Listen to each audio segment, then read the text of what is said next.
biar biar awet. Oh, biar awet. Tinggalnya di mana, di Jogja?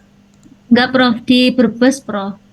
Oh, Brebes. Ini Ayu, ya. Bumi Ayu ya. Oke, silakan kita mulai Bapak Ibu sekalian untuk kelihatan kita hari ini dengan memohon bimbingan, ridho dan berkah dari Allah Subhanahu wa taala. Mari kita buka dengan membaca surat Ummul Quran Al-Fatihah. A'udzubillahiminasyaitonirrajim. Bismillahirrahmanirrahim. Alhamdulillahirabbil alamin arrahmanirrahim maliki yaumiddin. Iyyaka na'budu wa iyyaka nasta'in. Ihdinas siratal mustaqim. Siratal ladzina an'amta 'alaihim ghairil maghdubi 'alaihim waladdallin. Oke, untuk selanjutnya silakan Bu Mbak ya, Mbak Isma ya, silakan. Ya, Prof. Izin share screen, Prof. Nah, ini yang ngendaliin Zoom kita siapa nih? Pak Elvit, Prof. LP ya. Gitu. Silakan dikasih ini, kasih hak untuk. Nah, ini berjalan. Sudah. Prof. Sudah. Oke, silakan. Baik. Bismillahirrahmanirrahim. Assalamualaikum warahmatullahi wabarakatuh. Waalaikumsalam warahmatullahi wabarakatuh. Bismillahirrahmanirrahim. Wassalatu wassalamu ala rasulillah wa ala alihi wasallam. Padu. Baik, pada kesempatan hari ini terima kasih Pak Prof. Jai. Hari ini saya akan mempresentasikan mengenai Al-Qaidah Fiqhiyah Kubro yang kelima, yaitu Al-Adatu Muhakkamah. Kemudian sedikit saya ulas itu mengenai kaidah fikih secara umum ya. Gambarannya adalah bahwa kaidah secara bahasa adalah asas atau asasun ya, atau dasar dan fondasi. Kemudian fikih secara bahasa mungkin ini juga sudah mafhum bersama bahwa fikih itu adalah memahami dan mengerti. Fikih secara istilah adalah ilmu mengetahui hukum syarak yang berhubungan dengan perbuatan mukallaf dengan dalil-dalil yang terperinci. Sedangkan kaidah fikih itu adalah perkara atau hukum yang general yang mencakup bagian-bagian di bawahnya. Atau bisa dikatakan generalisasi hukum fikih yang partikular. Jadi ketika terjadinya fikih yang banyak sekali kemudian digeneralisasi menjadi satu kaidah begitu. Karena kaidah-kaidah fikih itu juga banyak sekali karena memang cakupan fikih juga ijtihadnya pun besar gitu. Kemudian sesuai dengan tema yang dipilih yaitu al-adatu muhakkamah terkait dengan uruf dan adat. Uruf sendiri itu terbentuk setelah unsur yang dilakukan berulang kali dan tertanam dalam hati. Kemudian uruf sesuatu yang dikenal manusia dan dijalankan secara biasa, baik berupa perkataan ataupun perbuatan. Uruf sesuatu yang terpatri dalam jiwa karena dipandang rasional dan penemuan watak yang sehat atasnya. Adat, kalau adat adalah yang dibangun atas dasar nilai-nilai yang dianggap oleh masyarakat, yang diketahui, dipahami, dan dilaksanakan atas dasar kesadaran masyarakat. Kemudian al-adah berasal dari kata al-aud atau mu'awadah, ya mu'awadah yang artinya berulang. Sedangkan uruf terbentuk dari kata muta'aruf atau ma'ruf atau ma'rifah begitu, yang artinya adalah kalau muta'aruf artinya saling mengetahui. Kemudian adat terbentuk dari pengulangan aktivitas yang berlangsung secara terus-menerus. Ketika pengulangan itu tertanam dalam hati setiap orang, maka masuk kategori al-muta'arif. Jadi ada pengulangannya, itu makanya adat.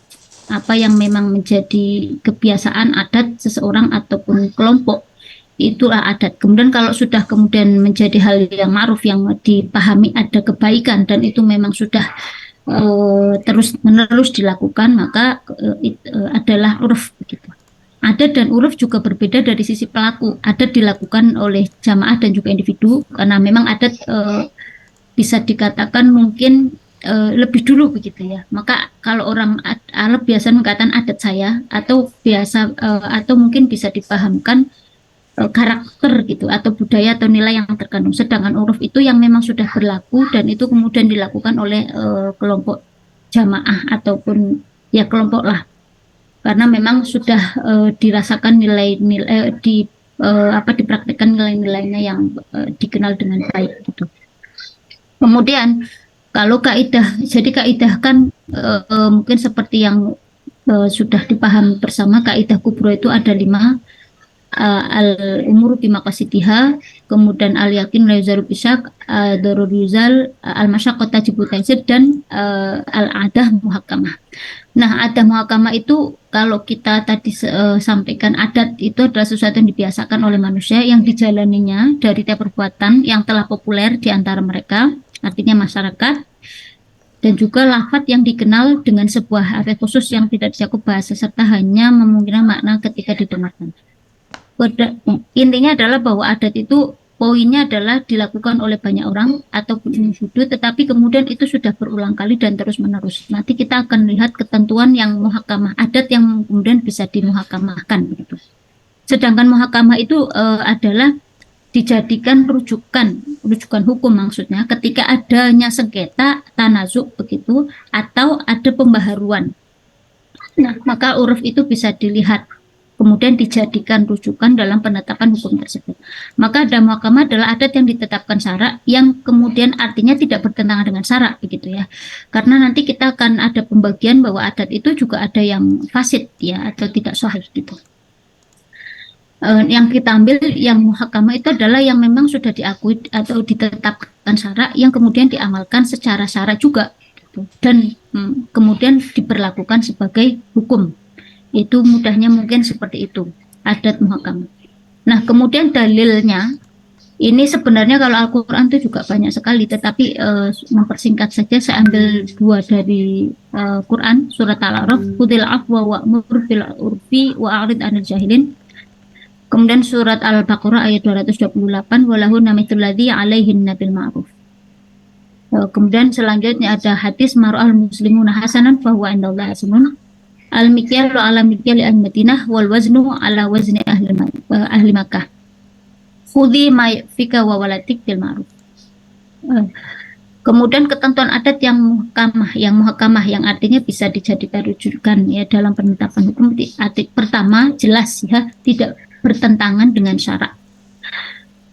Karena nanti kalau bertentangan dengan syarak dia akan fasid dan itu tidak diperbolehkan. Kemudian yang kedua, adat berlaku konstan, tidak berubah atau umum ya, kemudian menyeluruh ataupun dilakukan oleh masyarakat, oleh mayoritas masyarakat. Artinya sudah memang menjadi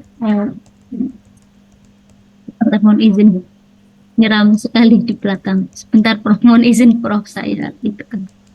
Mangga silakan.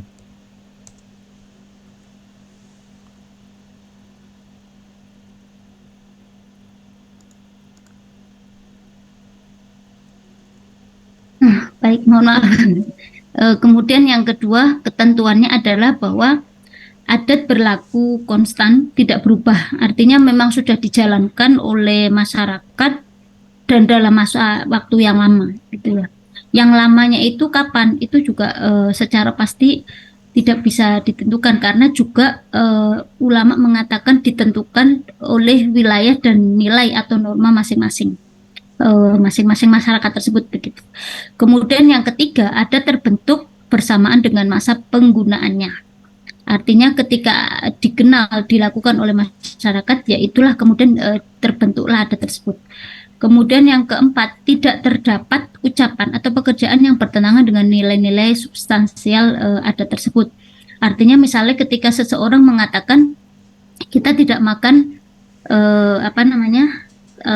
daging sapi misalnya, maka memang kalimat itu sudah isinya seperti itu begitu. Artinya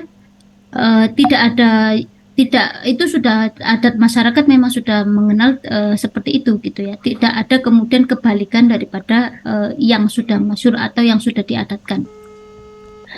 Kemudian selanjutnya pembagian adat. Nah, ini yang tadi saya sampaikan. Jadi selain daripada syarat-syarat, yang perlu diperhatikan di dalam adat itu adalah supaya tidak menjadi sesuatu yang fasid ya, atau sesuatu yang rusak, yang tidak atau yang bertentangan dengan syarak. Banyak sekali pertanyaan yang memang contoh di Indonesia itu kan memang banyak sekali nilai budaya, adat istiadat yang mungkin secara syarak tidak tersurat ya, tidak ada gitu, teksnya pun tidak ada. Maka yang perlu diperhatikan di sini, pertama pembagian adat itu kalau dari segi kuantitasnya ada am dan ada khos. Artinya yang memang berlaku secara umum ataupun memang yang khusus. Kemudian dari segi pekerjaan ada terbagi adat kauli dan adat fi'li. Karena memang masyarakat kan memang ada yang memang sifatnya memang ucapan ya, kalimat bahasa kan di Indonesia sendiri juga antara Jawa Ngapak dengan Jawa yang lain ada ucapan-ucapan yang memang itu bagi orang Jawa Tengah misalnya itu sebenarnya saru gitu, tapi untuk orang Jawa Timur mungkin tidak. Nah, ini yang maka bagaimana seperti itu? Atau mungkin maknanya ternyata berbeda begitu ya. Nah, kalau adat fi'li itu yang sifatnya perbuatan gitu ya. Maksudnya ini saya kira juga contohnya banyak. Makanya nanti saya lihat saya berikan beberapa contoh persoalan adat juga yang mungkin di Indonesia juga sering sekali dipertanyakan. Kemudian dari segi keabsahan, adat itu ada yang sahih dan ada yang fasid. Nah, ini yang ketiga inilah yang harus diperhatikan karena tadi ketentuannya adalah yang diberlakukan oleh syara. Artinya tidak bertentangan dengan syara. Ini yang masuk pada kategori adat sahih. Karena adat itu ada yang fasid juga ya. Yang misalnya itu jelas menghalalkan yang haram atau mengharamkan yang halal. Nah, ini jelas rusak, maka tidak diperbolehkan untuk mengikuti atau menjadikan rujukan atau memuhakamkan adat tersebut. Kemudian posisi posisi rekrutmen syariat terhadap adat, artinya saya ambil kilas baliknya ya. Kenapa kemudian uruf itu bahkan menjadi salah satu, kalau kita belajar usul fikih, uruf itu menjadi salah satu alat istidlal ya di dalam penetapan hukum. Nah, kaidah ini pun sama ya. Kemudian kenapa kemudian al-ada itu dimuhakamahkan? Pertama, bisa kita lihat bahwa Nabi Shallallahu Alaihi Wasallam, Nabi Muhammad Shallallahu Alaihi Wasallam itu mengadopsi budaya-budaya Arab yang bernilai positif. Seperti sistem perdagangan dan perseroan terbatas ya. Kita kenal mungkin kalau di HES itu kan juga banyak sekali, termasuk misalnya istisna ataupun persoalan soal akad salam yang ataupun misalnya mudorobah dan teman-temannya gitu ya, yang mungkin itu juga secara teks itu tidak ada, tetapi karena memang berlaku di masyarakat itu kemudian ditetapkan secara syara oleh Nabi, artinya tidak diharamkan. Kemudian yang kedua, hakikat penerapan adat sebenarnya merupakan pemberlakuan dalil-dalil syara itu sendiri ya. Kenapa seperti itu? Karena kalau kita melihat mungkin kalau kita belajar tarikh tasyrik bahwa pembentukan syara itu masih artinya pemberlakuannya itu melihat apa yang ada di dalam budaya atau penerapan-penerapan atau implementasi yang dilakukan oleh masyarakat. Kemudian diberlakukanlah konsep atau yang kita kenal dengan dalil-dalil syara itu. Maka dengan hal ini ketika ada sebuah adat sebenarnya yang melakukan atau memberlakukan dalil-dalil syara itu sendiri, karena memang kesepakatan yang yang memang sudah difahami atau dilakukan atau memang dikenal ya oleh masyarakat secara luas, kemudian tidak atau tidak dilarang ya oleh syara. Bahkan jumhur ulama kemudian setelah periode Nabi, baik itu sahabat sampai ke bawah itu kemudian memuhakamkan atau menjadikan rujukan ya. Kemudian yang ketiga, para fuqaha dari masa ke masa ini sangat kooperatif ya dan juga apresiatif terhadap tradisi yang berkembang. Yang mungkin sangat kita bisa lihat adalah kaulnya Imam Syafi'i antara kaul Qadim dan juga kaul Jadid antara Irak dan Mesir. Kita lihat secara kan juga berbeda ya pola kehidupan masyarakat, yang mana masyarakat Muslim atau masyarakat Mesir saat itu memang peradaban juga sudah sangat luas dan sudah sangat terbuka begitu.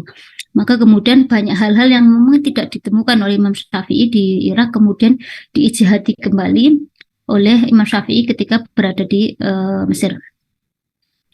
Ini juga dilakukan oleh para fuqaha. Kemudian, nah ini secara singkat saja sebenarnya mungkin kalau kita berbicara implementasi sangat banyak sekali dan luas ya, karena memang turunan dari kaidah al-adatul muhkamah sendiri juga lumayan banyak ya daripada kaidah-kaidah kubro yang lain. Ini contoh saja sudah menjadi kebiasaan, yang sudah menjadi kebiasaan diperbolehkan transaksi pemesanan tadi yang sudah saya sebutkan istisna atau inden. Kalau kita lihat istisna itu kan harusnya jual beli yang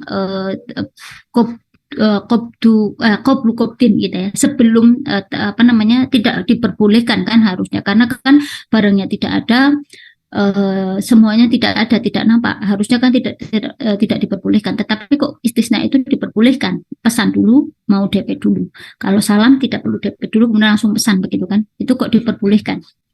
Nah ini juga berlatar belakang atau berdasarkan pada adat yang memang secara umum masyarakat sudah melakukan itu, dan sudah ma'ruf di antara masyarakat bahwa ya pemesanan itu kemudian kalau kemudian tidak diperbolehkan, itu juga akan membuat kesulitan ya dalam melakukan transaksi antar sesama gitu. Kemudian penguasaan hak milik orang lain dalam masalah ghosab. Seseorang dikategorikan menggosok bila, atau istilah ya kita katakan begitu, bila telah menguasai hak milik orang lain. Namun seorang disebut istilah, diserahkan pada penilaian adat masing-masing. Jadi makanya ini juga kalau ini nanti saya juga bisa kita kaji bersama ya, yang mungkin kalau di dunia pesantren gitu ya, ghosab itu bagaimana hukumnya gitu kan, karena itu sudah menjadi sebuah yang masyhur gitu ya di antara, dan itu sudah dilakukan. Artinya segala sesuatu yang di ghosab itu kadang yang ya sudah gitu aja gitu ya. Apakah itu juga bisa begitu atau bagaimana gitu ya? Ini saya kira masih terus diperdebatkan ya, atau mungkin didiskusikan gitu ya. Apakah masuk istilah atau tidak? Kemudian hadiah, ini salah tulis gitu. Hadiah yang saya maksud di sini, hadiah yang dikirimkan beserta bungkusnya. Apakah bungkus hadiah menjadi bagian dari barang yang dihadiahkan? Hal ini juga dikembalikan kepada adat masyarakat ya masing-masing. Kalau di kita mungkin ya otomatis nggak mungkin dikembalikan. Tapi biasanya kalau di desa-desa itu, termasuk di desa saya, itu kalau orang manten atau sunatan atau apa ya perayaan apapun, kalau dalam bentuknya keranjang beras ya, isinya beras, terus biasanya keranjangnya dibalikan gitu kan. Keranjangnya dibalikan terus kemudian isinya yang diambil gitu kan, dimasukkan. Nah, nanti keranjangnya akan diisi dengan berkat. Nah itu kan juga adat ya. Jadi mungkin zaman Nabi tidak ada seperti itu juga ya. Tetapi di masyarakat kita, bahkan di Mesir tidak saya lihat juga itu seperti itu. Adat bawa beras 10 kilo gitu, kemudian pakai keranjang kayak keranjang apa ya itu ya. Itu terus nanti diganti terus diisi dengan berkat. Ini juga dikembalikan pada adat masyarakat. Apakah kemudian di luar, kalau di luar mungkin sama ya, mungkin ya. Tetapi kalau kita lihat di Jawa, khususnya mungkin daerah saya, itu mengadatnya seperti itu. Kemudian menyuguhkan makanan di depan tamu menjadi adat sebagian masyarakat sebagai isyarah atas pemberian izin memakan dan meminumnya.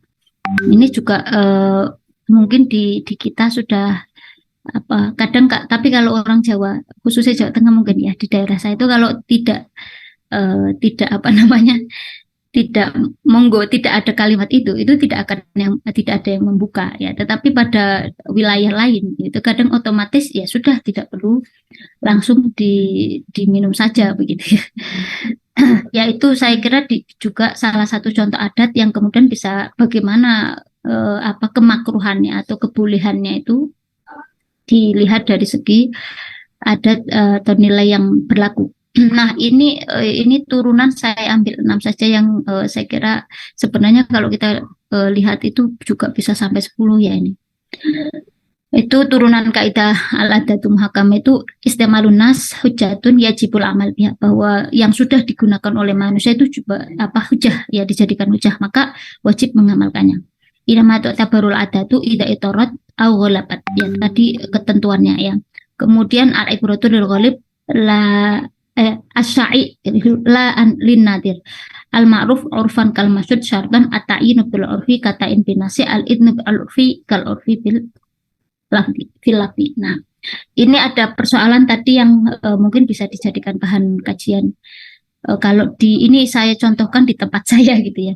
Jadi ada sodakoh manten, namanya itu sodakoan. Sodakoan itu sodakoh manten gitu ya, yang lebih itu dikenal dengan sodakoh manten lah pernikahan. Jadi kalau di saya itu ini sering sekali saya ditanya begitu. Aslinya kan apa bahasanya ya, bowo ya, kondangan gitu ya. Tetapi itu menjadi hutang piutang gitu.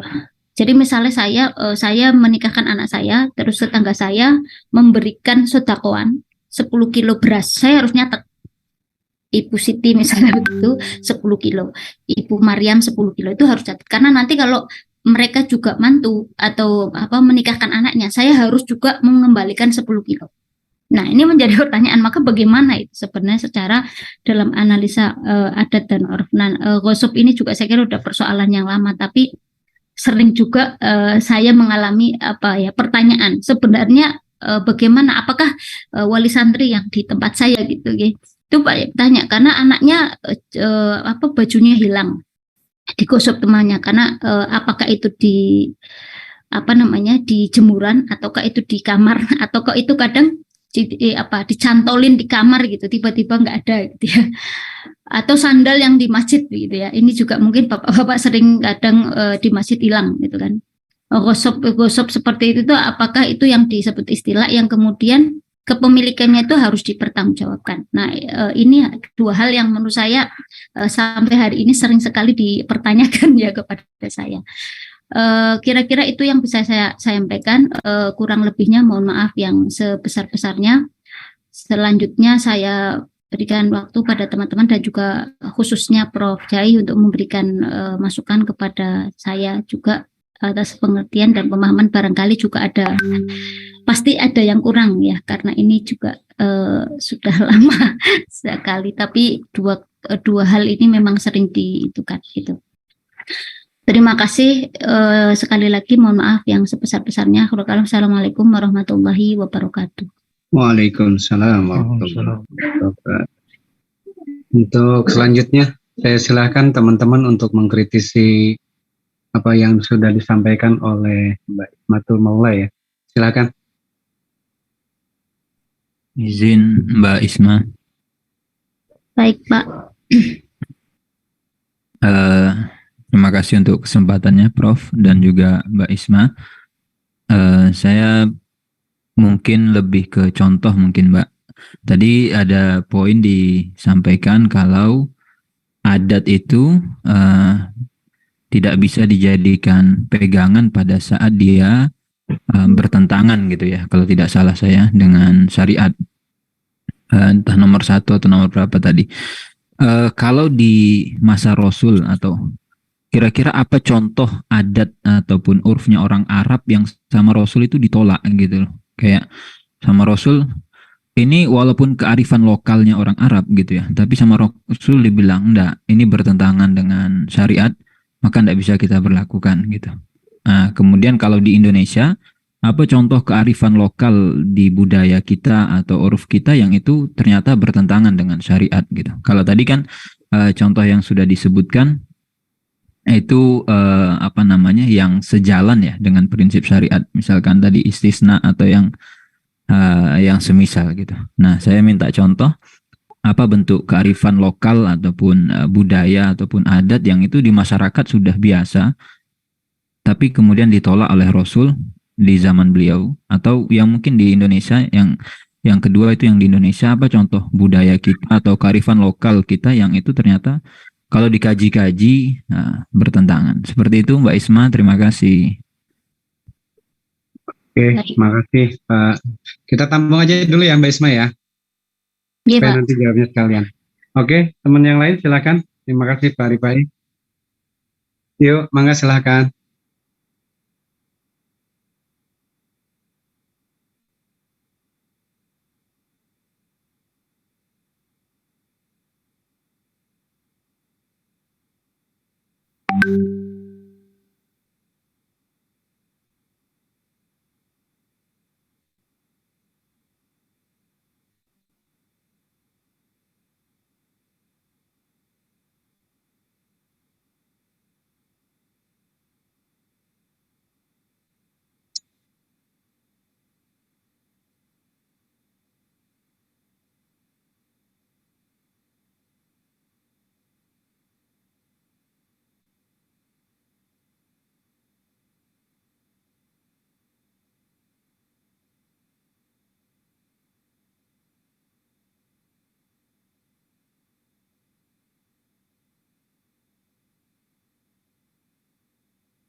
Makasih. Kita batasi satu orang lagi ya. Silakan.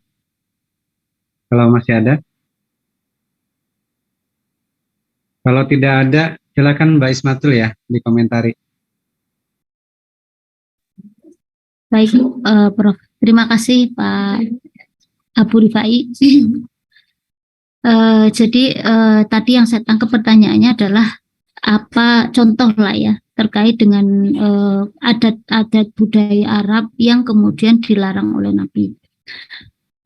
Yang pertama mungkin yang juga sebenarnya kalau dilihat contohnya itu kalau kita bisa melihat tarikh tasrih itu banyak sekali budaya-budaya Arab yang kemudian digantikan oleh Nabi, kemudian termasuk misalnya waris yang kemudian akhirnya diturunkan ayatnya, waris misalnya, termasuk juga haid. Ketika saya lupa nama panjangnya, tapi kalau nggak salah itu bintu Jahas apa ya, atau Hana bintu Jahas apa, saya lupa itu nama itu, pernah melakukan apa namanya mengadu kepada Nabi mengenai haid gitu ya, mengenai persoalan haid. Kemudian saya nggak hafal hadisnya, tapi kalau nggak salah itu seperti itu. Terus kemudian Nabi menyampaikan bahwa kembalikan kepada apa yang ghalib, apa yang menjadi kebiasaan atau yang secara umum berlaku di situ. Kemudian mungkin yang adat juga yang kemudian ditentang syara yang masih ada Nabi atau kemudian Al-Quran menurunkannya itu adalah wanita haid yang dulu ketika budayanya orang Arab itu ketika orang haid atau perempuan haid maksud saya itu akan dikucilkan, artinya tidak disentuh, tidak diapa-apakan begitulah ya. Bahkan sampai dirumahkan, artinya kemudian ada yang di gua atau di rumah kemudian dikunci dan seperti itu. Ini yang tidak atau hal-hal yang kemudian ditentukan syarak diganti, termasuk sampai kemudian turunnya ayat itu, begitu. Ayat nisa'ukum harthul lakum, bukan ya, yang faidah tatoharna itu al-ayat itu. Nah, seperti itu. Itu contoh mungkin yang kurang lebih bisa saya jawab seperti itu. Kemudian kalau di Indonesia juga kalau kita lihat sejarahnya Wali Songo ya. Wali Songo itu kalau kita baca sejarahnya banyak sekali mengganti budaya lokal yang bertentangan dengan syarak, kemudian diganti dengan sesuai syarak, tetapi tidak secara menyeluruh begitu. Contoh mungkin yang bagi kalangan kita itu adalah tumpengan, Pak. Ya, kalau dulu, nah mungkin sebagian orang Kejawen itu masih ada apa namanya, memang itu sudah menjadi budaya yang mengakar ya. Apa namanya, kirim tumpeng itu loh, apa ya bahasanya itu, kirim tumpeng ya. Kemudian kalau kalau lihat sejarah Wali Songo kan menggantikan itu kemudian dengan Yasin dan Tahlil itu malam Jumatan begitu ya, yang itu saya kira berlaku di Jawa sampai hari ini. Itu salah satu contoh.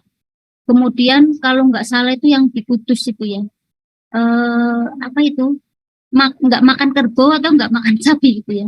Itu kan juga sampai hari ini soto itu soto kerbau ya kan. Karena meskipun mungkin sudah agak berubah karena mungkin sudah modern ya, sudah jelas bahwa tidak ada keharaman memakan selain kerbau gitu kan. Terus ternyata lebih enak mungkin gitu ya. Jadi akhirnya kan sekarang, tetapi secara umum kan orang kalau kita ke Kudus itu kan masih banyak soto ya, soto kerbau gitu ya, bukan soto sapi, daging sapi gitu. Ini kan tapi ini yang tidak berbenturan dengan syarak. Terus mungkin yang di Jawa ya, saya sampai hari ini juga sering sekali mungkin didiskusikan. Juga mungkin yang di apa namanya, yang pernah dipresentasikan Mbak Karlin dulu ya, mengenai apa itu namanya yang keraton itu, ya kan?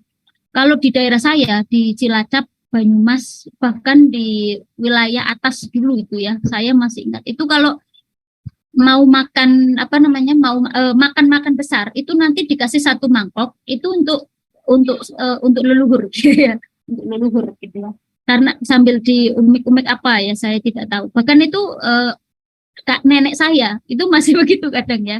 Jadi saya pernah menangis seperti itu, tapi bukan untuk dimubahkan, Yang penting ketika ada apa namanya makanan itu besar banyak, misalnya kita masak daging, masak macam-macam, itu nanti disediakan satu mangkok di cuman bukan untuk sesajen gitu, tapi kayak ya yang seperti waktu itu disampaikan ya, kita diskusi bersama di kelas dengan Mbak Kalian, itu memang untuk sesama makhluk hidup gitu ya, supaya apa ya makhluk yang lain itu tidak mengganggu kita gitu.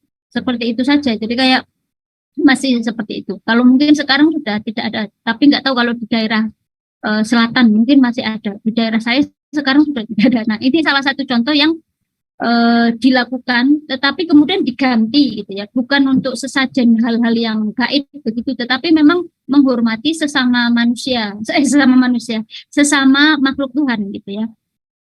Untuk kemudian tapi nanti ya dimakan bersama juga gitu ya. Jadi yang di mangkok itu nanti dikasihkan orang juga ya, tidak dimubahkan.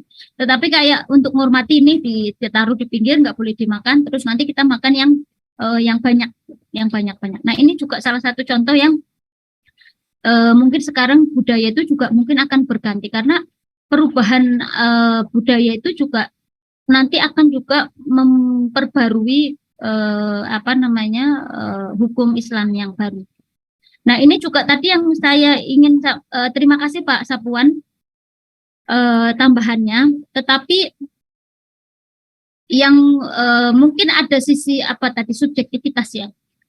Kalau saya malah melihat begini Pak, jadi hukum syara, hukum Islam atau hukum syara itu sebenarnya kan pada dataran nas itu sangat clear ya. Tetapi memang secara aplikatif atau implementatif itu memang kadang tidak bisa dipahami bersama gitu ya. Bahwa adat dan budaya itu kan memang itulah yang kemudian seperti tadi disampaikan, itulah yang kemudian membuat para mujtahid atau ulama mujtahid itu berbeda pendapat gitu. Karena apa? Karena memang bukan persoalan masyarakat sana dan masyarakat sini, tetapi memang budaya yang kemudian kalau kemudian dipaksakan maka akan menjadi sesuatu yang berbalik gitu ya, sesuatu yang berbalik artinya yang akan tidak apa namanya, tidak menilaikan nilai agama Islam itu sendiri atau syariat Islam sendiri. Gitu. Jadi memang kenapa saya waktu ini mungkin sedikit cerita Pak Sapuan di Mesir ketika saya datang 2004 ya 2005 saya ke daerah namanya Siptorosin.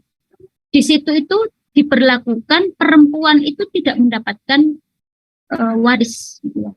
Tidak mendapatkan waris. Makanya saya juga bertanya kenapa gitu. Karena adatnya orang situ ya, khususnya Siptorosin ya, daerahnya Siptorosin itu memang ketika ada bapak atau ibu meninggal, adik perempuan itu dititipkan kakaknya gitu. Jadi dari rumahnya, makannya, semuanya sampai menikah. Sampai ada laki-laki yang makhidbah. Nanti kalau laki-laki makhidbah otomatis diberikan kewenangan untuk menafkahi.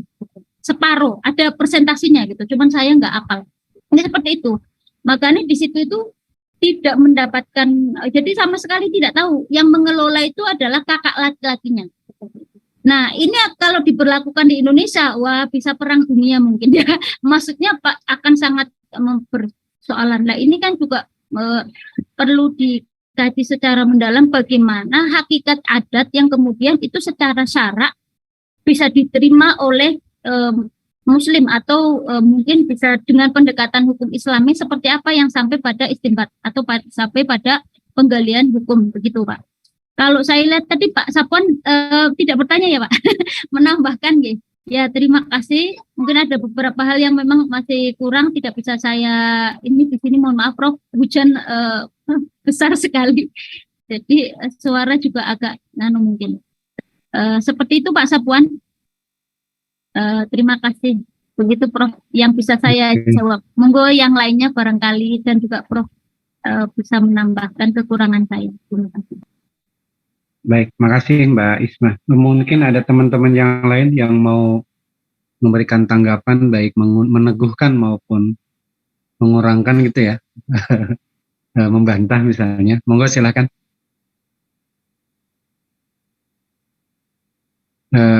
Kalau tidak ada baik ya. Ini masih pada puasa kah?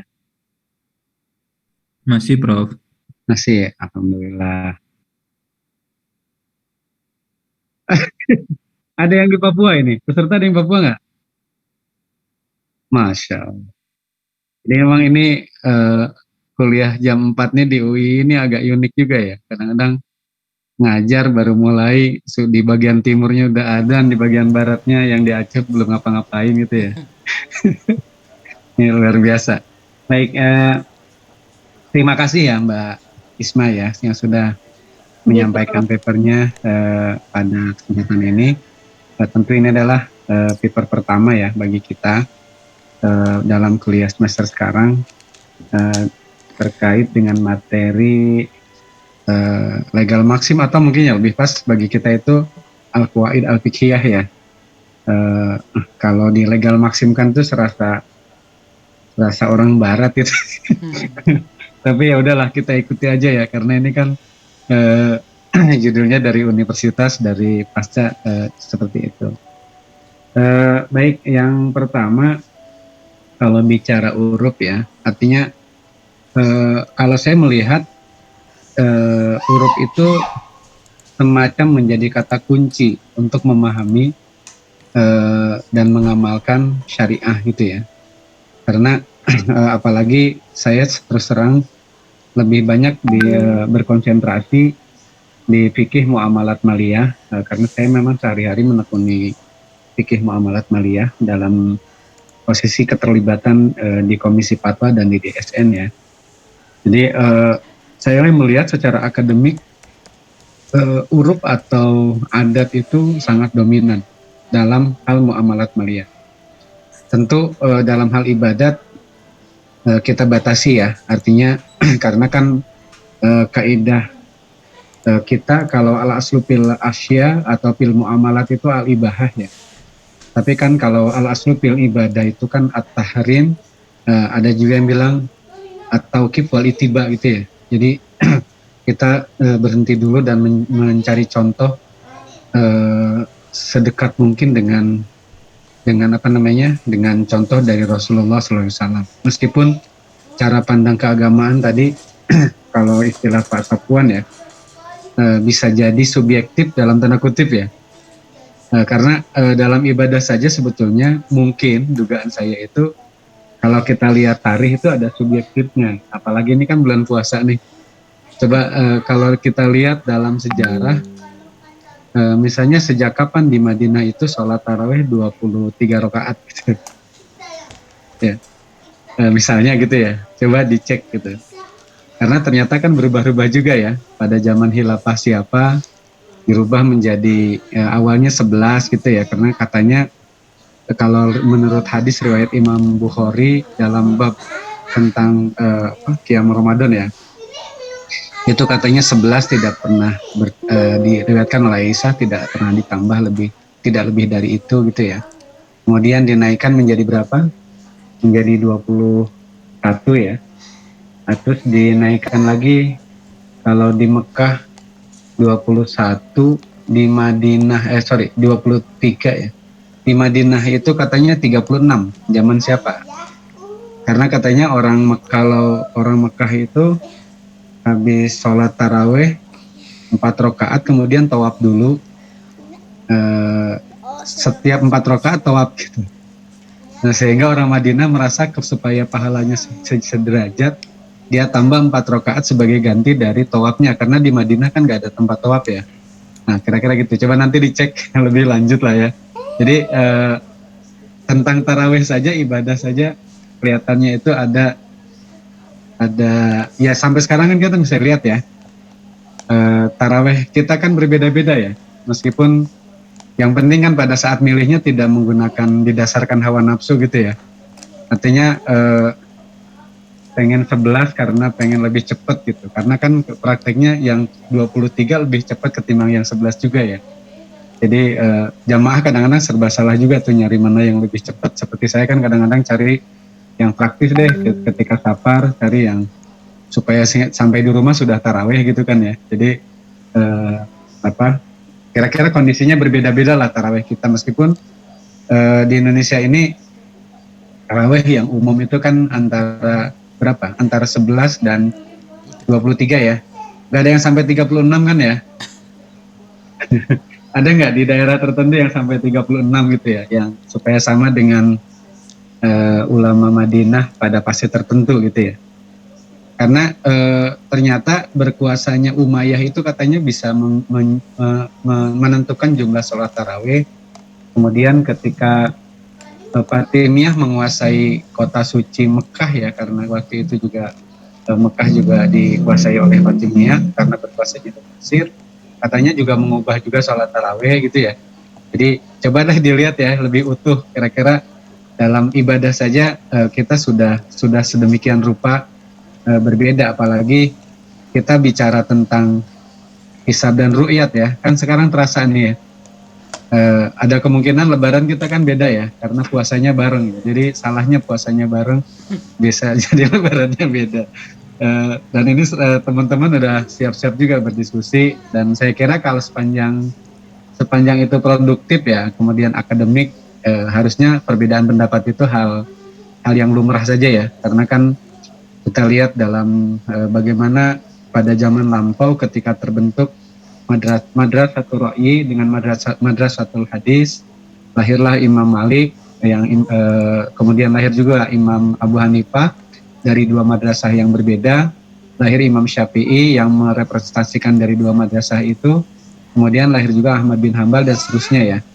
Dan jangan lupa bahwa madhab yang 13 yang ada sekarang ini itu karena pertolongan kekuasaan, jadi selalu nempel dengan kekuasaan. Kalau tidak ada nempel dengan kekuasaan, madhab itu biasanya hilang ya, karena kan konon madhab itu sangat banyak katanya. Kalau kita baca Adabul Ihtilaf Toha Jabir Fayyad Al-Ulwani juga seperti itu. Nah, jadi saya balik lagi ke muamalat, bapak-bapak dan ibu-ibu sekalian. Kalau dalam muamalat, kalau yang ditolak oleh syariat itu sangat banyak. Yang paling konkret ya, perdebatannya panjang, itu tentang riba, Pak. Hubungan riba dengan jual beli gitu. Bagaimana masyarakat Arab jahiliyah mengatakan innamal bai'u mislu riba kan ya, dalam Qur'annya gitu ya. Jual beli itu sama persis dengan riba. Tapi yang satu dihalalkan, yang satu diharamkan. Bagaimana coba? Kan mislu riba itu terjemahannya katanya bukan masal ya, tapi misal kan ya. Mislu riba itu kan sama persis, kira-kira terjemahannya. Kalau masal kan belum tentu sama persis. Tapi yang satu haram, yang satu halal. Jadi riba kalau ditanya yang diharamkan dalam Quran itu, yaitu riba jahiliyah gitu ya. Riba jahiliyah itu apa? Riba yang dipraktekkan oleh masyarakat Arab pada waktu itu gitu ya. Nah itu yang tertolak gitu. Artinya ada yang tertolak. Kalau nanti masuk pada hukum perkawinan juga ada nikah syigor ya. Nikah syigor juga tertolak ya. Artinya ada sesuatu yang biasa dilakukan, tapi pada waktu itu nggak boleh. Dan maisir juga sama, itu biasa dilakukan. Pernah nggak baca tentang maisir dalam muamalat maliyah, Bapak Ibu? Yang dijelaskan kalau almarhum Ibrahim Hussein itu dia nulis buku khusus, judulnya itu Mahwal Maisir gitu. Karena pada waktu itu MUI Komisi Fatwa mau nyusun fatwa tentang SDSB ya. Mungkin kalau zaman old seperti saya kan masih tahu ya tentang fatwa SDSB. Sumbangan dana sosial berhadiah gitu ya. Zamannya Pak Harto dulu. Kalau zamannya new ya, zamannya milenial mungkin nggak tahu gitu. Nah, maisir itu kan kalau dilihat dari sudut historisnya berbeda dengan maisir sekarang ya. Jadi kalau maisir dalam sejarah itu kan ada unta ya, disembelih, kemudian kalau nggak salah dagingnya itu dibagi menjadi 28 gitu ya. Kemudian nanti dibagi kartunya itu ada yang angkanya 2, ada angkanya 1, angkanya 3, yang tertinggi itu angkanya 8, kemudian yang 2 itu kosong gitu. Dan nanti diundi sesama mereka, yang dapat 8 berarti dapat 8 bagian, kira-kira gitu ya. Yang dapat angka 2 dapat 2 bagian, yang angka 3 dapat 3 bagian, yang kosong tuh nggak dapat apa-apa, tapi dia wajib bayar untanya gitu ya. Nah, maka pada saat itulah mereka saling meledek, saling membangga-banggakan, meskipun hasil judinya dalam tanda kutip, hasil maisirnya itu digunakan untuk sedekah, gitu. ya disedekahkan kepada pihak lain, tapi itu juga tidak boleh gitu ya. Jadi ada kebiasaan-kebiasaan yang memang di zaman dulu berlaku pada zaman Arab, kemudian pada zaman Rasulullah itu dilarang ya atau ditolak. Nah, kalau misalnya bagaimana menjelaskan jual beli sama persis dengan riba, ini saya kebetulan sedang nulis ya, ada Fikhu Riba, tulisan Dr. Abdul Azim Jalal Buzid ya. Ya lumayan tebal lah, sekitar 600 halaman ya tebalnya. Jadi orang Timur Tengah kan kalau nulis panjang-panjang ya, beda dengan kita, kalau kita kan nulis pendek-pendek gitu. Nah, di dalam kitab ini ada 3 bentuk riba yang dijelaskan di situ.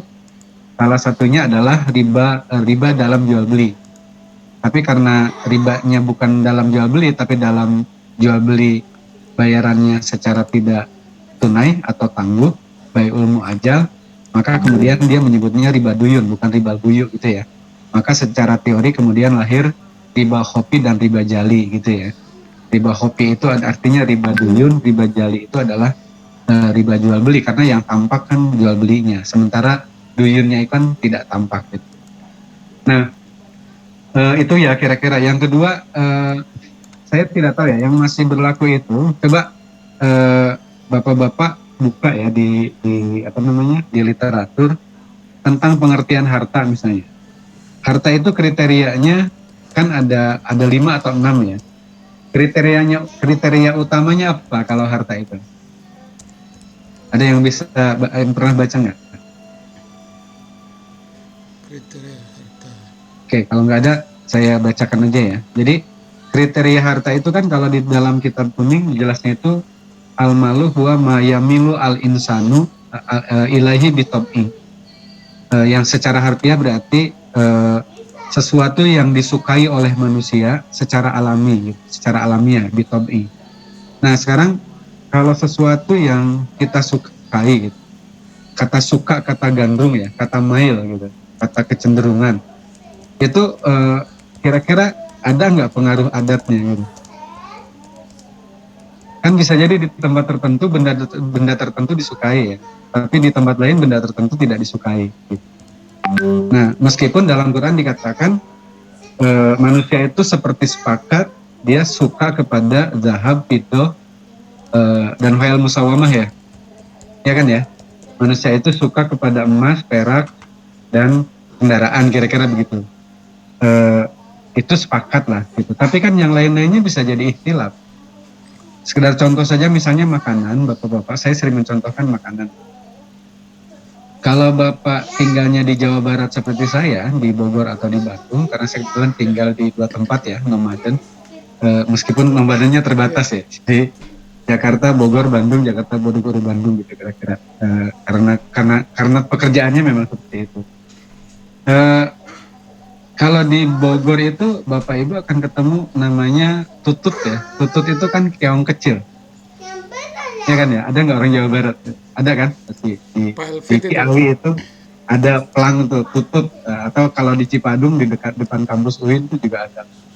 Tapi kalau saya belum pernah kok menemukan misalnya selama saya berkunjung ke Semarang atau ke Jogja atau ke Jawa Timur ya, UIN Surabaya gitu. Ada orang yang dagang keong kecil gitu. Rasanya nggak ada ya. Tapi kalau di Jawa Timur atau di daerah tertentu kan juga ada sate bekicot ya. Daerah mana yang sate bekicot? Klaten lah. Ada ya. Tapi jangan harapkan itu ketemu di Bandung ya. Bogor, Jakarta gitu. Itu nggak juga gitu ya. Artinya kalau jalalah gitu kan batasannya menjijikan ya. Menjijikan itu bisa jadi mungkin menurut masyarakat tertentu itu menjijikan, masyarakat yang lain tidak. Nah, misalnya tentang monyet saja kalau kita baca literatur ya sebagai makanan, kalau Imam Malik kan membolehkan kita ya konsumsi daging monyet kan ya. Tolong dicek ya kalau saya salah gitu. Tapi kalau yang lain kan nggak membolehkan ya. Kan gitu. Nah, termasuk juga bisa berubah Bapak Ibu sekalian, adat itu karena pengetahuan, karena ilmu gitu. Sekarang saya sering ngasih contoh itu itu kalau memberikan pelatihan, coba kalau sekarang Bapak Ibu pegang HP, coba tanya ke Kiai Google tuh, sama nggak antara bajing dengan tupai? Coba dibuka aja ya bagi yang punya apa namanya gadget yang lain. Coba sama nggak? Beda, Pak. Beda ya? Coba gimana bedanya? Kalau Oke, silakan. Beda di moncongnya katanya, Pak. Oke, terus apa kalau lagi? bajing Yang lengkap lah gitu ya. Kalau bajing moncongnya tupai agak memanjang, sedangkan bajing tidak. Terus apa lagi? Ya soalnya saya pernah ikut menentukan hukum bajing gitu ya. Jadi kita mendatangkan Profesor Bajing memang, tapi bukan Profesor Bajingan pula gitu ya. Nah, jadi di IPB itu ada dosen yang memang risetnya tentang bajing dan ngajarnya juga tentang bajing karena itu bagian dari ilmu tentang hama ya bagi ilmu pertanian. Jadi di dunia ini ada sekitar 70 spesies bajing, 2/3-nya di Indonesia. Jadi ngajar tentang bajing aja cukup sebenarnya ya, 2 semester kan ya. Satu semester ngajar tentang kira-kira 30 bajing gitu ya. Berikutnya 30 lagi selesai juga. Jadi profesor bajing juga cukup sebenarnya, nggak usah panjang-panjang juga. Jadi pada saat kita belajar kepada ahlinya, ternyata bajing dengan tupai itu berbeda. Kalau tupai itu makannya yang kotor-kotor, bajing itu makannya yang bersih-bersih. Jadi rambutan, mangga atau bahkan kadang-kadang durian ya. Pokoknya yang bagus-bagus itu. Tapi kalau tupai itu kan makannya serangga, yang kotor-kotor. Kemudian kalau dari segi jalannya, katanya bajing itu merayap, tupai itu loncat. Jadi bajing loncat itu sebenarnya salah tuh lagu Sunda itu ya. Kalau benar itu. Yang itu benar itu bajing merayap, yang kan merayap itu tupai. karena belum bisa Nah, membedakan itu Prof bajing dengan tupai. ya. Nah terus yang berikutnya kalau bajing itu punya taring, gigi taring. Tapi kalau tupai, maaf, kalau tupai itu punya gigi taring. Kalau bajing itu punya gigi tajam. Itu beda antara gigi tajam dengan gigi taring. Maka dalam fatwa kita, bajing itu halal dikonsumsi dan boleh digunakan untuk bahan dasar kosmetik ya. Karena permintaan fatwanya untuk bahan dasar kosmetik, sementara tupai tidak, gitu ya. Nah itu sekedar artinya bisa jadi kita berubah karena berubah pengetahuan gitu. Nah bisa jadi saya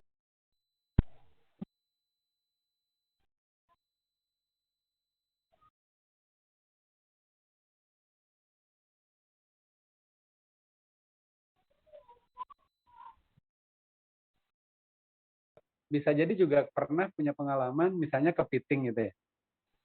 Kepiting juga sama kan ya. Dulu ada anggapan bahwa kepiting itu haram karena dia hidup di 2 tempat. Tapi setelah didatangkan Profesor Kepiting, jadi kalau di tempat lain tuh kalau ngajar ilmunya tuh detail gitu ya. Dia ngajar tentang kepiting saja, risetnya sekian puluh tahun tentang kepiting dari generasi ke generasi berikutnya. Dan dia bisa membuktikan bahwa kepiting itu tidak hidup di 2 alam. Dia hakikatnya itu hewan air, dia ada simpanan air di insangnya. Kalau pada saat simpanan airnya habis, dia tidak turun ke air, dia akan mati. Itu beda dengan buaya ya. Kalau buaya kan seumur-umur hidup di darat, dia akan hidup dan seumur-umur dia di air, dia juga akan hidup meskipun buaya air beda dengan buaya darat ya. Kira-kira gitu. Agak negatif kalau kesannya kalau buaya darat gitu. Nah, jadi Bapak Ibu, kalau kita bicara tentang uruf, tentang kebiasaan, nah itu mulai dari kalau muamalat ya, mulai dari makanan, pakaian, tampilan gitu ya. Bisa jadi beda-beda ya. Misalnya tampilan orang Aceh dengan tampilan orang Sunda beda lah ya. Cara bersoleknya, kecuali yang mereka memang sudah masuk pada dunia internasional gitu. Itu berbeda gitu ya. Nah, terus jadi maksud saya kalau dalam budaya Indonesia pun apakah ada yang tertolak? saya kira banyak juga ya budaya budaya Indonesia yang tertolak, meskipun tadi tetap ya sikap kita itu harus arif secara lokal, berkearifan lokal ya. Jadi jangan sampai ada sesajen seperti di Gunung mana waktu itu, kemudian ditendang gitu ya, difilmkan gitu. Itu kan menyinggung orang juga nggak boleh, karena kan yang ideal itu bagaimana orang tertarik kepada Islam itu karena perbuatan kita gitu kan ya. Itu yang ideal kan gitu ya. Jadi mungkin bisa jadi berat kan. Yang berat dalam hidup ini kan bersikap ihsan. Bersikap ihsan itu kan berbuat baik kepada orang yang nyakitin kita kan ya. Itu yang terberat. Kalau berbuat baik kepada orang yang berbuat baik ke kita kan biasa-biasa aja sebenarnya.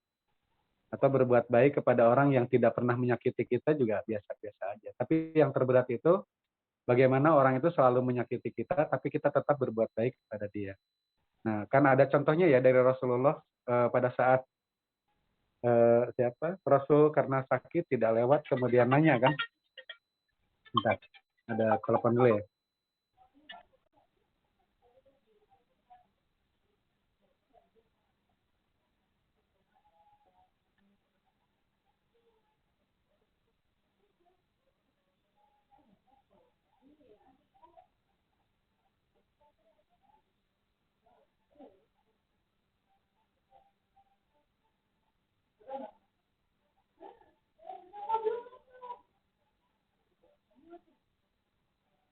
Oke, makasih ya, mohon maaf ya keganggu ya.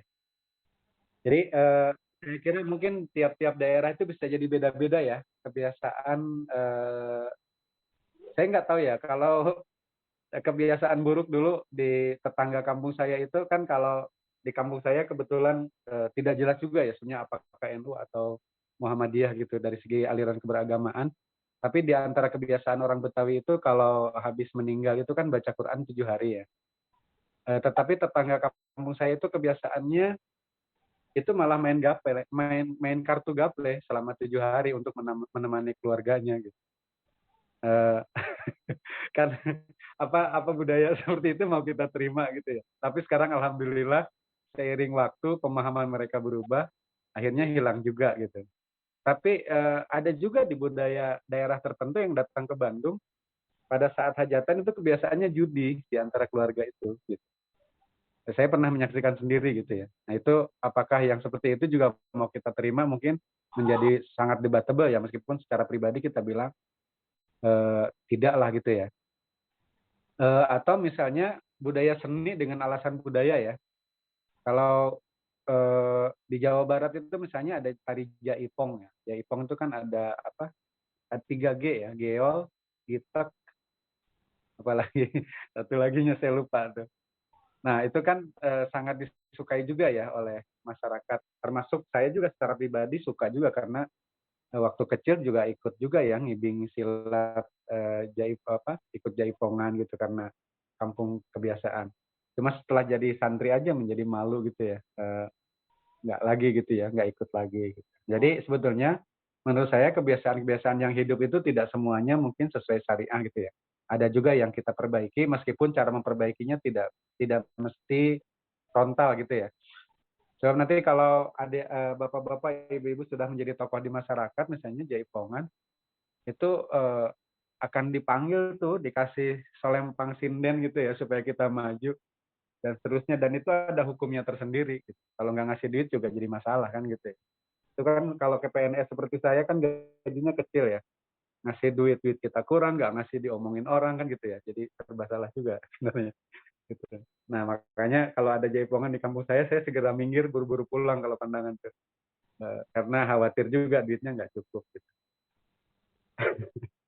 Eh, dan kalau nanti Bapak Ibu belajar tentang masih fikih muamalat, itu kalau ada Bapak Ibu pernah belajar nggak tentang jual beli salam dan jual beli istisna? Ya kan ya. Kalau itu kan sama-sama mabinya tidak ada ya pada saat akad jual beli. Kan kalau kita menggunakan ketentuan akad jual beli berdasarkan hadis itu kan akadnya batal. Karena mabi tidak wujud pada saat akad jual beli dilakukan kan gitu ya. Dan bahkan tidak bisa diserah terimakan kan gitu ya. Sebab syarat mabi itu kan harus wujud dan kudrotut taslin kan gitu. Tapi dia bolehnya berdasarkan apa coba?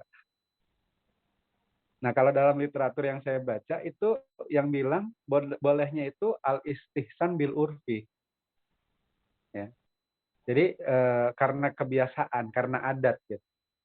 Dan bahkan perbedaan begini, kalau kalau dalam jual beli salam itu kan harga harus bayar tunai di depan kan ya, nggak boleh ngutang atau taksit kan ya, diangsur kan nggak boleh, harus tunai di depan. Tapi kalau dalam jual beli istisna itu kan boleh tidak tunai, artinya dibayar secara berangsur juga boleh gitu. Itu alasannya apa coba? Nggak ada hadisnya itu, ya, yang saya tahu itu. Jadi alasannya itu begini, di zaman lampau, ya, di zaman lampau, yang namanya salam itu biasanya dilakukan terhadap pedagang kecil dan petani. Sehingga kalau dia tidak dikasih duit dulu untuk membeli barang yang akan dibeli oleh pelanggan, dia tidak bisa beli, tidak mampu beli. Tapi kalau istisna itu para pengrajin yang mereka sudah punya modal sendiri, sehingga kalau nggak dibayar duluan pun pada saat beli, dia tetap jalan gitu. Nah, coba dilihat coba dalam literaturnya tuh yang saya baca tuh seperti itu. Jadi makanya bagi saya karena saya menekuni fikih muamalat maliyah, eh, ketika bicara tentang adat, tentang uruf itu sangat kaya, terutama dalam konteks muamalat maliyah. Tadi kita baru mulai mayamilu al insanu ilahi bitofi kan gitu ya. Yang kedua kan kalau eh, benda yang akan disebut harta itu kan mayubahu intifa'u bihi ya. Jadi sesuatu yang boleh dimanfaatkan secara syariah fi saatil ikhtiar pada saat leluasa. Karena benda yang haram pun pada saat darurat kan boleh dimanfaatkan juga ya. Tapi ini fi saatil ikhtiar. Nah, baru teori-teori lainnya tentang adadiyah ya. Adadiyah pun adat ya sebetulnya. Jadi misalnya kalau Imam Abu Hanifah mengatakan 1 kilogram emas itu adalah harta, 1 kilogram emas. 1 kilogram beras itu adalah harta, tapi sebiji beras itu bukan harta, itu berdasarkan adat. Iya kan? Kan gitu ya. Itu tidak ada ketentuan syariahnya. Terus teori indihor juga sama. Indihor itu kan Abu Hanifah mengatakan harta itu kan harus benda yang bisa disimpan, sehingga hak tidak bisa dijadikan sebagai harta dalam pandangan Abu Hanifah. Nah, kalau dilihat dalam literatur dalilnya itu kan nggak ada juga. Itu juga kembali kepada adat gitu ya. Nah, nanti kalau boleh dimiliki itu kan saya kira dampak dari apa namanya tadi mayubahu intifa'u bihi gitu ya. Kalau saya memahaminya seperti itu. Kemudian apakah al-adah ada yang memerlukan fatwa? Mungkin bisa jadi ya, bisa jadi. Jadi begini misalnya, tadi ini sudah bagus nih, sudah disinggung tentang waris ya. Ini kan Mbak Ismatul Maula ini kan pernah tinggal di negara Timur Tengah ya. Di negara mana tinggalnya? Di Mesir, Pak. Di Mesir ya. Iya, Pak. Saya kira tinggalnya di Saudi. Saya ingin dapat Ya, info di Saudi justru. maksudnya. Gitu. Nah, menurut literatur yang saya baca, di Saudi itu, ya, jadi ginilah kira-kira ya. Jadi, kalau Bapak Ibu baca teks yang tentang Bai'ul Inah yang dinisbahkan kepada Imam Asy-Syafi'i, maka suka tidak suka kita harus baca kitab Al-Um, kan gitu ya kira-kira ya. Meskipun pengalaman saya baca kitab Al-Um itu susahnya itu susah banget gitu ya, karena aidnya nggak jelas, kira-kira gitu. Makanya saya percaya kalau itu memang butuh tangan apa istilahnya tahqiq ya, muhakik atau apa gitu ya, sehingga bagi kita generasi sekarang itu lebih mudah membacanya. Coba ceritanya gimana dalam itu? Kan sebetulnya kan itu bercerita tentang jual beli antara suami istri. Kemudian dibayarnya pakai apa namanya ikto atau ikto ya kalau nggak salah ya. Gaji sebagai tentara pada zaman pada zaman Rasul itu namanya apa? Ikto ya. Pakai ikto gitu. Dan ikto pada saat itu kan tidak jelas ya. Kalau sekarang Bapak ada yang jadi hakim atau jadi dosen, itu kan jelas gajiannya kan tiap bulan kan gitu ya. Kalau zaman dulu tentara gajiannya kapan kan nggak jelas juga gitu. Sehingga ketika seorang suami membeli sesuatu kepada istrinya, nanti bayarnya kalau dapat ikto itu kemudian dilarang karena goror. gitu. Ya kan? Karena nggak jelas iktonya akan diterima, ya terima itu kapan. Gitu. Beda dengan kalau kita jadi PNS atau jadi hakim gitu ya. Tiap tanggal berapa sih kita gajian? Clear ya? Yang jelas nggak ada tanggal 33 kan ya. So, kalau di swasta kadang-kadang ada tanggal 35 gitu ya. Maksudnya karena duitnya kekurangan duit, bayarnya menjadi tanggal 5, tidak tanggal 1. Jadi teman-teman guyonnya gajiannya tanggal 35 kan gitu. Kira-kira gitu ya guyonnya. Nah, sekarang bisa paham nggak kita dalam konteks Indonesia kalau suami istri itu melakukan jual beli? Rasanya susah pahamnya ya. Ya kan? Dalam konteks budaya kita di Indonesia, kan nggak mungkin saya membeli rumah misalnya milik istri saya gitu. Atau saya membeli motor misalnya milik istri saya. Atau saya beli mobil milik istri saya. Mungkin nggak? Karena saya butuh gitu ya mobil itu. Ya kalau di Indonesia, karena istri saya orang Sunda, jawabnya ya pakai aja lah kan kepentingan bersama juga kan gitu ya. Kan gitu ya. Tapi di Saudi, berdasarkan literatur yang saya baca, sampai sekarang nih, itu ketika berlangsung perkawinan ada suami ada istri itu teridentifikasi ya, terdefinisikan mana harta milik suami, mana harta milik istri. Nanti kalau saya salah tolong dikoreksi ya, sebab ini kan bisa jadi berubah gitu. Nah, maka di Saudi pada saat akan membagi waris, suami atau istri meninggal, itu tidak ada istilah harta bersama. Ada nggak dalam ilmu waris Timur Tengah, mau bagi waris itu ada harta bersama dulu? Nggak ada kan ya? Harta bersama itu ide siapa? Konon kabarnya idenya itu dari Kalimantan Selatan ya, dalam kitab Bughyatul Murtasyidin. Yang ditulis oleh siapa imamnya itu? Yang jadi masjid di Kalimantan. Kalau Bugyahnya kan jadi nama masjid ya. Sekarang gitu. Nah gitu ya. Kudus kumpul. Ya kira-kira itulah. Nah, di kita karena harta itu menyatu antara suami istri, maka pada saat salah satu meninggal, ketika akan meninggal akan dibagikan waris, itu harus dipisah dulu mana harta suami, mana harta istri. Karena di kita itu selama perkawinan harta tidak dipisah, mana harta milik istri dan mana harta milik suami gitu ya. Jadi itu sebagai bukti kita ini punya hukum adat sendiri gitu ya. Kita ini punya hukum adat sendiri. Belum lagi hukum adat yang dipengaruhi oleh hukum barat termasuk Mesir ya. Misalnya Mesir kan mengakui plat perpuling ya. Bu Isma ya. Ahli waris pengganti kan. Saya ingat saya di undang-undang warisnya mengakui gitu. Ahli waris pengganti itu. Tentu ahli waris pengganti kan tidak ada dalam syariah kan ya. Jadi konteksnya misalnya ada orang punya anak 3 gitu ya. Kemudian yang satu misalnya ABC, yang saya ini sudah punya anak 2 laki-laki. Kemudian orang tuanya masih ada, yang saya ini meninggal yang punya anak. Kemudian pada saat dibagi waris kan cucunya nggak dapet ya, karena terhijab oleh 2 anak, sebut saja 2 anak itu laki-laki gitu. Iya kan ya, mahjub kan mereka itu kan. Tapi kan dengan ahli waris pengganti, berarti kan 2 cucu tadi menggantikan bagian orang tuanya kan. Gitu. Misalnya itu ada ya putusan pengadilan itu karena pengaruh hukum barat ya terhadap cara berpikir kita tadi ya di Indonesia.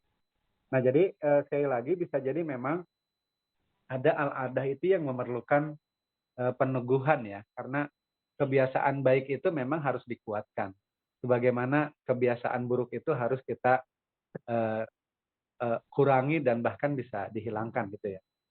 Kemudian subjektivitas tadi saya kira ya namanya adat pasti ada subjektivitasnya lah ya. Bahkan ada subjektivitas kolektif kan ya. Misalnya susah juga ya apa yang subjektivitas kolektif. Kemarin kan ada yang mulai puasanya kita puasa hari apa? Pada umumnya puasa kan hari Kamis ya. Kamis. Kan ada yang puasa Selasa juga ya.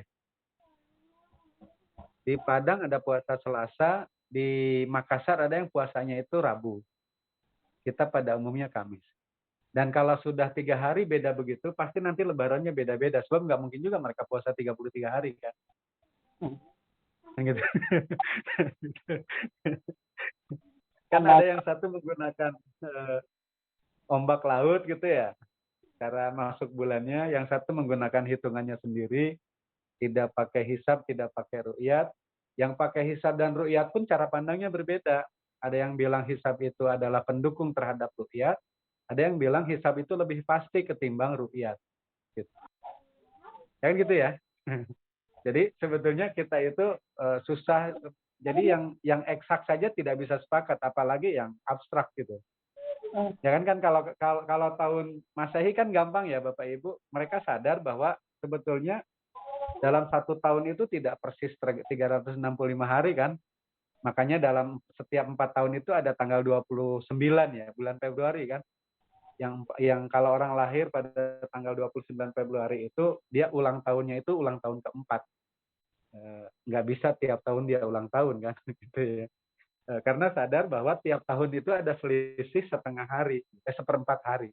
Jadi 4 tahun itu full 1 hari diambil menjadi hari. Gitu. Nah itu kira-kira ya. Jadi sebetulnya yang begitu itu kesepakatan aja. Gitu. Yang paling tragis ya kalau kita belajar ilmu falak, kenapa sih kalau utara itu selalu di atas, selatan selalu di bawah? Pada saat kita dulu belajar ilmu falak kan biasa-biasa aja gitu. Saya pada saat skripsi saya kebetulan tentang ilmu falak, ketika saya bikin arah kiblat saya balik. Saya pengen selatan itu di atas, utara itu di bawah sehingga arah kiblatnya bisa berbeda. Kata guru saya, kamu salah. Saya bilang, enggak, itu kan kesepakatan aja sebenarnya. Saya yang tidak suka itu kalau utara itu negara maju, selatan itu negara mundur. Gitu, negara berkembang gitu. Itu yang saya nggak suka. Jadi itu kadang-kadang mempengaruhi mental kita juga pada saat pertemuan-pertemuan internasional kan. Gitu. Kita kadang-kadang minder karena hidup di negara berkembang kan ya. Kan kalau kita kerja secara internasional, gara-gara kita di negara berkembang, gaji kita juga bisa berbeda kan. Kan padahal profesinya sama gitu ya, keahliannya sama gitu. Itu yang kadang-kadang bikin kita enak gitu. Itu kan gara-gara gambar itu sebenarnya. Utara selatan gitu ya. Padahal tidak ada jaminan juga orang Barat kemudian dalam hal tertentu lebih bagus ketimbang kita, lebih ahli ketimbang kita kan nggak juga. Itu ya kira-kira ya.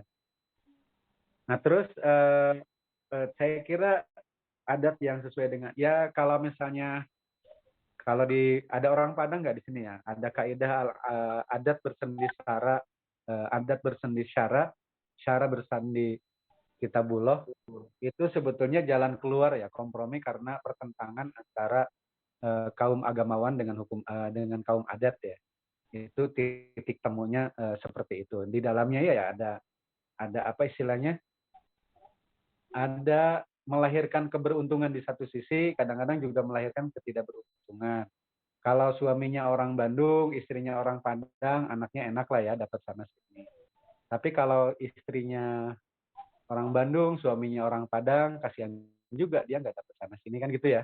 Dari sudut nasab gitu ya. Makanya ceritanya seperti cerita kapal Panderwick ya, Jainuddin. Jadi di Makassar tidak diakui sebagai orang Makassar karena ibunya orang Makassar. Pulang ke Padang juga tidak diakui sebagai orang Padang karena bapaknya dari Padang. Nasabnya itu kan bukan dari bapaknya gitu. Itu kan persis tuh Buya Hamka ceritanya begitu ya. Kapal Panderwick kan segitu aja ceritanya. Nah, kira-kira ya. Saya kira Kak Nanto aja yang Ya. cerita. Ya, nanti kita lebaran kita nonton lah film Buya Hamka itu kayak apa ya. Ini kan yang kita lihat kan karyanya ya. Di bawah naungan Ka'bah, kapal Panderwick. Saya kebetulan suka nonton-nonton kayak gitu. Kalau iseng di rumah istirahat, istri saya nggak boleh ganggu, kadang-kadang 4 jam, 5 jam gitu ya. Nah kalau lagi mau jalan-jalan ke bioskop lah sekali-kali kan gitu ya. Meskipun kadang-kadang terlalu banyak yang salam, kurang enak juga. Mau nonton salam ya enak gitu ya, tapi ya kita jalani aja lah, ini kan kehidupan kita memang sudah terlanjur begini. Nah kira-kira itu ya komentar saya. Mungkin ada tanggapan juga dari Bapak Ibu ya, dari teman-teman mahasiswa. terhadap komentar saya, terhadap apa yang disampaikan Mbak Isma. Silahkan kalau masih ada. Baik yang menguatkan maupun yang mengurangkan, nggak apa-apa. Kalau memang mengurangkan benar kan kita nggak apa-apa. Silahkan. Kita yang Oke, kalau tidak ada cukup ya. Mungkin ini selamat berbuka puasa bagi yang sudah siap berbuka. Di Bandung masih setengah jam lagi. Di Aceh kira-kira 1 jam lagi kan ya. Karena Aceh ini kan baratnya barat sekali kan. sudah 15 menit lagi Isya, Bapak. Wah, Masya Allah. Oke. Terima kasih semuanya ya. Terima kasih Mbak Isma dan semuanya terima kasih. Mudah-mudahan puasanya lancar, sehat dan berkah ya. Dan sampai ketemu di pekan berikutnya. Dan kita tutup dengan baca hamdalah. Assalamualaikum warahmatullahi wabarakatuh. Waalaikumsalam warahmatullahi wabarakatuh. Pamit ya, mangga semuanya. Assalamualaikum. Waalaikumsalam. Assalamualaikum.